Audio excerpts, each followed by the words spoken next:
William Alonzo, or Lon Moffus, was born on February 20th, 1886, in Ozark County, Missouri. He was the eighth of 15 children born to Solomon and Josephine Bell Moffus. At the time of his birth, Solomon was 32 years old and Josephine was 30. Both had been born in Kentucky before moving to Missouri, where they established a farm. By 1900, Lon was 16 years old, living in Richland, Missouri. He worked on his family's farm while also attending school. Lon's family line connects him to one of my previous videos through his grandfather, Josiah or Two Hog Owen. Josiah was known for keeping two wives at the same time, or, according to some accounts, a wife and a mistress. Lon's grandmother, Jane Bell, was identified as Josiah's second wife or mistress. Their daughter, Josephine Bell, was Lon's mother. Bertha May Brown was born on March 2, 1902, in Douglas County, Missouri. She was the second of 4 children born to John and Mary Riley Brown. At the time of her birth, her father was 22 years old and her mother was 24. Bertha lost her father at a very young age. The 1910 census recorded her mother as a widow, living at home and caring for her 4 children, including 8-year-old Bertha. By 1920, Bertha was 17 years old and living in the household of Alec and Nora Hicks in Ozark County. The census listed her as a boarder, indicating that she lived with the family while paying for her meals and lodging. Sometime after 1920, when Bertha was about 18 and Lon was about 34, they were married. Together, they would have at least 3 daughters, Verla, Eunice, and Jewel. In the beginning of 1925, life appeared to be going well for the couple. They were living on a farm that they didn't rent, they owned. They were raising 2 healthy daughters, and Bertha was in the final months of pregnancy with their 3rd child. On March 15th, however, events took a dramatic turn. On March 15th, 1925, Lon decided to go visit his neighbor, Bill Fleetwood, after he had too much to drink. Several days later, Lon appeared in the newspaper under the headline, "Blanche Farmer is badly injured." The article reported that his skull had been fractured. Lon was rushed back to surgery at the hospital. Surgeons were forced to remove 2 sections of his skull, each about the size of a silver dollar, and they had to lift other pieces that were pressing on his brain. His injuries were so severe that the hospital staff believed an axe had been used, and they gave him little chance of survival.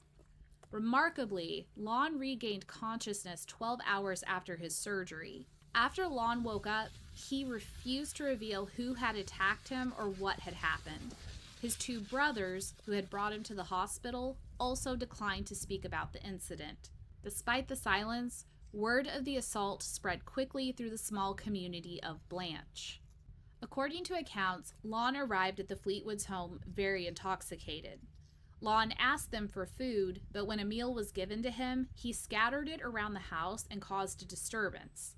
Soon after, Bertha arrived and tried to persuade her husband to come home. Lon ignored her, and Bill Fleetwood eventually stepped in, having Lon removed from his house. Once outside, Lon attempted to go back in. Witnesses later said he approached the door angrily, holding a rock in each hand and making threats. As Lon tried to enter, Bill struck him in the side of the head with a pine knot. Friends later said Bill explained that he and Lon had been longtime good friends and neighbors, and that he had never intended to cause serious or fatal harm with the blow. 15 days after Lon was struck in the head, he passed away. An article stated that he had started to improve, but infection had set in from the injury, which had caused meningitis, an inflammation of the membranes covering the brain and spinal cord. Lon was unable to overcome this, and the article said he had slowly grown weaker until his passing. Lon passed away on March 30th, 1925, at the age of 39. Bertha had Lon buried in Eaton Cemetery in Ozark County, Missouri. The articles all stated Lon wouldn't budge, and he never gave up a name on who attacked him. About a week after Lon passed away, in April of 1925, Bill Fleetwood was arrested and charged with murder as a result of him passing away. His bond was set at $5,000, which equals to be around $92,000 in today's money. Bill confessed, and he maintained he hadn't intended to fatally strike Lon. 2 weeks after Bill's arrest, Bertha gave birth to her and Lon's last child together, a daughter she named Jewel. In just a little over a month, Bertha had went through an attack on her husband being rushed back for brain surgery, her husband passing away and having to bury him, then giving birth and having a newborn with 2 other kids to also take care of. A year later, when Bill Fleetwood's trial was held, some details of the story differed from what had been first reported. Bertha was not present when the assault took place. The only eyewitnesses to the strike were Bill himself and his wife, who was referred to in court as Mrs. Fleetwood. Her testimony matched her husband's that the blow had been struck in self-defense. Bertha was called as a witness and gave her account. She testified that she and Lon had gone together to visit the Fleetwoods and that Lon had been sober upon arrival. According to Bertha, it was only after arriving that Lon obtained liquor and began drinking.